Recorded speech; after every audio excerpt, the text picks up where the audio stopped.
مافبرور وكري مامي جوان قطنان ها أوجي تبلي مد ببرز أحمد رستم بخير هاتنا تتكم برز أحمد متخوازن تسبيكي دا بحصة براي تبكم براي تجي لسر دستي بيدي هات كشتن أجر تجمر بحصة براي خبك براي تا تشاوهات كشتن وجبرتشهات كشتن تشاوهات رفاندن هروها أجر تجمر بحصة ترور كرنا كرمامي خوجي بك جوان قطنا كرم بك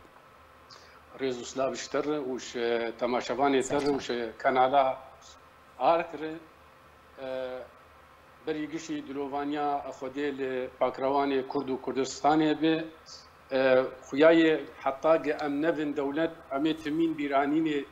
كشتني ويران كريني بويري وان بينن شفر لجوان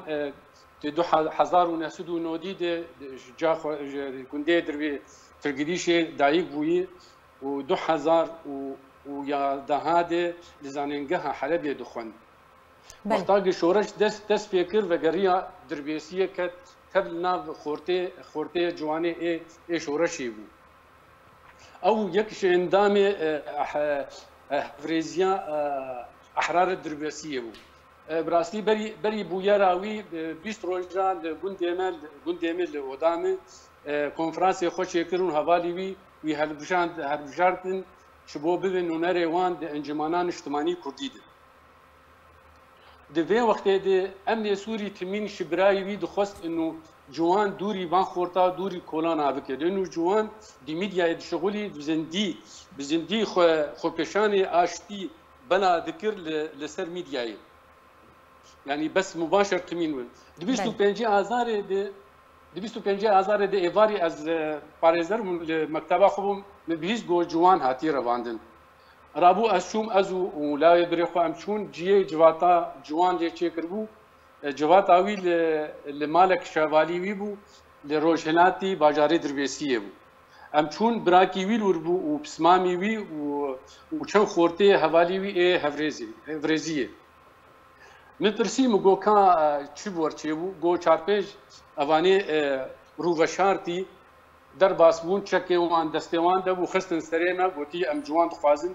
نیم ساعته امي تحقيق بير بكن وامي يبرد قوم شوان برسيهم كينو گوتي ام تابعي بيدينا ام حوالي بيدينا طيب قو سدما ويشي هوني ببن قوتي والله جوان لسر ما كتب عندي لسر ما نفس عندي يعني فرابو برسي قو ويبرن كي جان طبعا جوان قوتو مناهي لجوان هر بس جوان قوتو نا امي ازب وان هرم نيف ساعات وامي مفقرين يعني وشوان برسي انو كابتن كي جان قوتن با فلان رابو از تليفون دا براي خو اديه تقالاوي كر او سيد ليبو براسيل جدر باجير يعني لغوندا كيما يدمبو ام وبدهي ترمبيلا وخلكي مي دربيسيه ابن ناموس ورومت بدهان وبسدان ترمبيلي خو وچكي خو بويشه بيدي دركتن دهوارا جوان دي شبو ريزگار كرنا جوان دستيفان فانكوجرا بس لي قدرها براي من عدنان او وتسمامك خو خوياي نيزيكي جي بو ريبون جي كشتنا جوان بون قوم دنگي في شكل بهيج قو رابون قوم بري خدا وي جي في شكل تي بردان قو از گهاش نويدر سياره اجوان تيدي لوري ودو سياره يك امني عزمانه امن جوي ويك امن عسكري دور سكني قو هاتن بيشيامي قو از الجوان دقرمن قو واي جوان دي سياره ديو هاتي كشتن طيب يا اخي كيف كشتي قو وانا الورود قو دور تاوان دبو يعني قو هنا جريندار هبو يك كشتي بو قو يك جي صاغ بو رونشتي بو لويدر قو مقوازي هرم جمعوية رونشتي جي برسم يعني انو كا چما و جوان روان چما و وی کشت يعني قو نهشتم قو از بزوري چون قو زغاشتم سرويده قو والله تشتك يعني سلاح يعني دسيم تنبو يعني قو عبارة تلفون عم دسيم ده قو مجير قو يا اخي چما و جوان روان دو كشت قو هين او يا برسوا من هدام قو مدي بقونتاغي تفنقا لبشتام خصم براسي قو ششي خوچون قوم شعبي خفكر كسك تني أزم وبسمامي منن وجوان دو سيارة خدي المهم في داوية ويعني مستشفى جوان هاتبو طبعا طبعا بوس بقى ام شون دوسا جي بويري تقريبا في شكل الشداويه ده براوان دابو بس في شكك دو نجي دي تشيبا جوان دابو دي تشيبا جوان دابون يعني كانه دهندر سيارات لنجيبي كتيب كاوي شاغي جوان كشتيبو يا نا از نزانم يعني از اوانا خستن شين وقتاقي لعدنان خستن او خست وان دخست انه كسك بسر واندنيه ميتين جوان بهيلن ووان خورتانا برافينن ويعني وقت بين بساندن ضد مجهول يعني بس وقتاقي عدنان وان كشفان لعدنان خستن وجا جوان في شكل هات كشتن وعدنان جيب بويلي خستني هات كشتن براستي ما يبر انقره دو عملي مجر شيكرجي ويداوي بقريه بله باش بريز احمد تيم جمتا يعني بيدي هرتم ام بيجن اجندا وبلان دجمنان بيكتينن ياجي بجيتينن حتى شراده كي ترور كرنا سركرده چالاک وان و كرد پروران ريل پیشا بجي كرنا پیلانان تینا خوش کرن رید دیه کو وان پیلانان پیک بینن لروجاوای کردستانی بتایبتی يا اخي دسمك شورش يدي قيادي اوي شخور وكذا هلوستك ويها ابو هلوست اوي بريجيمي ربو تفق تشكي ويجي شريجيمي هات لما بلانا دكي دجي دوزا كرديه دجي دوزا كرديه يعني تجار يعني او برجونديه ملتي كرد نادي بيشياخو بري داويا سالا 2019 وقتا ما بهيست انه بريز مظلوم عبدي خوستي وكل هاتنا كي بك وبراسي اما بخويا كمعلومات اسمامي بمرش تغلي جو ولو هاتي جو يا اخي اما مشروع عولي مجوان مكر لا وي انجمانان اجتماعي كردي في حال قاويل هاتن هبه شي ببه ام نابن كلام جبو يكيتيان كردا جبو جوان وعدنان ام تجاري وك مالبات جي اركي خو ما يبقو ام ببن قربان جي ملتي خر